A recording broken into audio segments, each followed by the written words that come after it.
Hello, I'm with Ron Porter from Amdocs, and we're going to be talking about network automation. Now, of course, operators have long talked about automation as a goal. Why has it become so urgent, Ron? So I think we're seeing, now this continued evolution of the network, but, it's really accelerating at this stage, right? It started with SDN and NFV quite a few years ago, accelerated with 5G, and now even more with 5G standalone and the different options it brings to the network. The convergence of cloud and network, different types of edges that can be introduced into the network. O-RAN, and of course, virtualized RAN first, O-RAN as the second stage. So all of these different elements add this whole angle of the network being much more multi-vendor, multi-domain, much more dynamic, much more real-time. So, to the extent that now automation is becoming a must, right? It's not an option anymore, right? If operators want to be able to handle this increasing complexity in the network, they must follow on this path to automation. This in parallel to the continued, the goal of reducing OpEx and moving towards, reducing people in the NOC, even moving to more dark NOC is, of course, another key driver for automation. And on top of that, I think it's important to emphasize also the drive for new services, all of the cool use cases we're seeing, which, right, some of them still remain elusive, right? The 5G use cases and the killer app. But, if you want to be able to provide, specific performance from the network, be it low latency or localization or precise positioning, different types of stuff you will be providing from the network, automation will be key to make sure the service got what it needed and that it's maintained along the life cycle of the service. Okay. Well, something else that we've heard a lot about, apart from automation, or it's certainly linked, is network slicing. So why aren't we seeing it yet? So I think, network slicing, I talked before about this evolution of the complexity of the network. And there was always, when talking about 5G, there was a lot of hype about network slicing, even to the extent I think today it's a little bit of a victim of its own hype, right? The focus was always, from the marketing perspective, focus on the use cases, right? AR, VR, remote surgery, connected cars. We're still seeing those use cases, but there wasn't enough focus on the how, right? Slicing was talked about, again, as a buzzword. And now we're getting to the practical stage, right? 5G radio was rolled out. Now more and more 5G standalone cores are being rolled out. And of course, 5G core is a must for the slicing. So now we are getting to the stage where we can start to see the network slicing, right? Before we had the 5G core, it was still, theoretical. But again, it comes back to the subject of complexity we talked about before, maintaining a specific service intent, a requirement of the service, a quality of a service, what it needs across these multiple domains. And slice by definition goes across multiple domains, right? The RAN, access, the edge, transport, core, even into the cloud. All of this adds a lot of complexity, and it's a new way of operating the network. And to an extent, I think this dynamic nature and this complexity made a little bit of shift in the industry. I think last year we saw this shift from talking all about slicing to talking much more around PEN, private enterprise networks, which is much more localized and simple to materialize. But again, because it's simpler, I think many different players can do it besides service providers. So that's another consideration. But the good news is I think we are seeing more advancements into slicing, but it's much more on the operational and the practical side, right? We're doing quite a few POCs in how to operate this, multi-domain slice and maintaining the service intent. And these are the first steps, right? So getting the hands dirty and getting real with slicing is where we are today. It will still take, a couple of years for use cases to start materializing and see how we live up to the hype. Okay, well, you touched on something very important there, and that was that word intent. Can you talk a little bit more about it and why is it so important? So once again, the concept of intent, right, is instead of me telling the system specifically what to do and how to do it, I just tell, what I want, and the system is smart enough to make it happen. An example we often use is around navigation, right? That I don't want to get give specific instructions of turn right here and turn left there and go over here. I want to tell my navigation systems, get me to this and this address.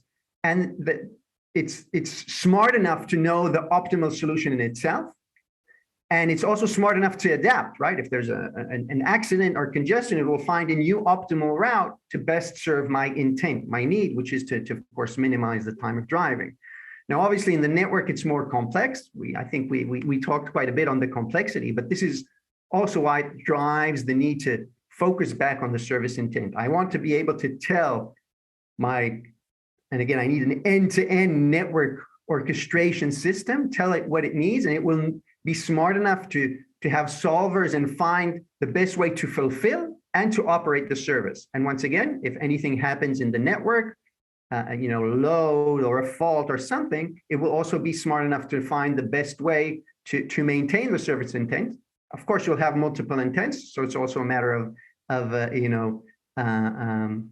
balancing these out. And by the way, it's not just operational stuff like a lower latency. It can also be to minimize cost. There can be like things like energy efficiency or priority, right? Police will be higher priority than others. So there's a lot of things that go in here to the mix. And that's before I mentioned the secret sauce of AI, which will come to really take it to the next level. Okay, well, let's consider what are the key elements to achieve what I think is the holy grail. It's zero touch automation, isn't it? I mean, how do operators actually get there? So, we often look at it in two key axes, right? The first is the vertical axis from the business or the service intent or the BSS system, digital engagement, you can call it a lot of names, but getting that requirement down to the network, what has to happen, how do I make it happen and fulfill it? And the other axis is horizontal, across the network, right? Across the RAN, edge, transport, core, and again, even into the cloud.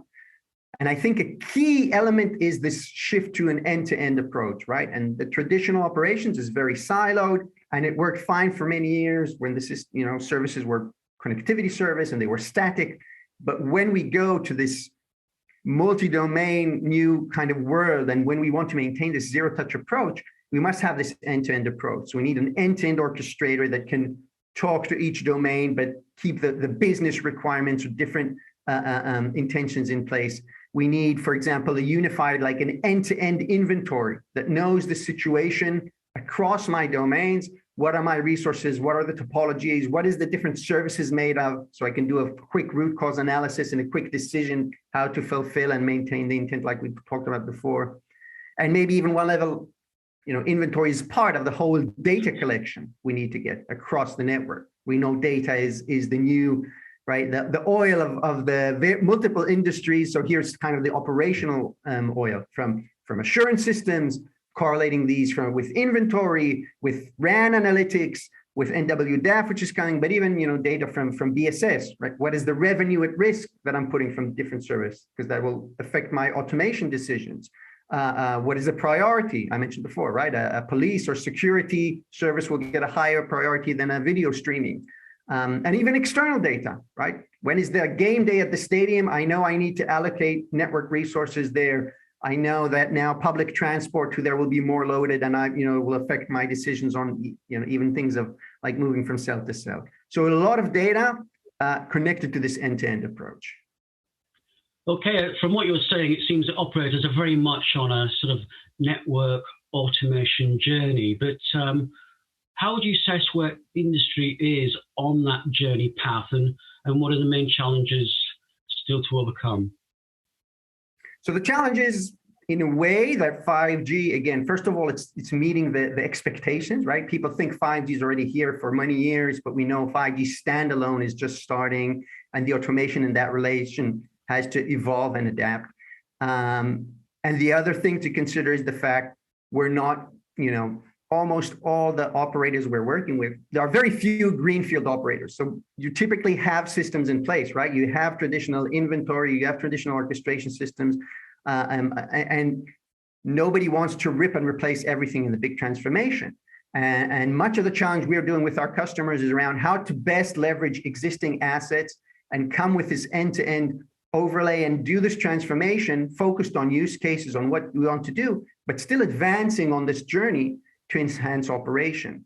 And at the same time, we're also exploring, we mentioned slicing, right? Exploring these POCs, how to get practical, get from hype to reality. How would it work when you have to orchestrate 2 vendors at the RAN, 3 vendors at the core, with the dynamic edge placement, focusing on the service intent. So it's, POC has the benefit of being kind of independent, but in parallel, we always keep in mind this idea of making the best of what you already have, especially, the global financial situation, et cetera. And in a way, I think it's similar to the cloud journey. If, people see today the cloud where it is at it's not, I wouldn't say the end state, but a very, very advanced state. We forget where it started as very simple kind of storage services, very static, very manual. Then over time became more digital, more automated, more exposed. The network is for sure on that journey. And again, I'm happy to say we're on this journey along with many of our customers.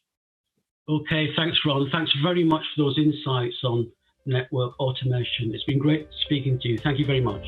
Thanks a lot.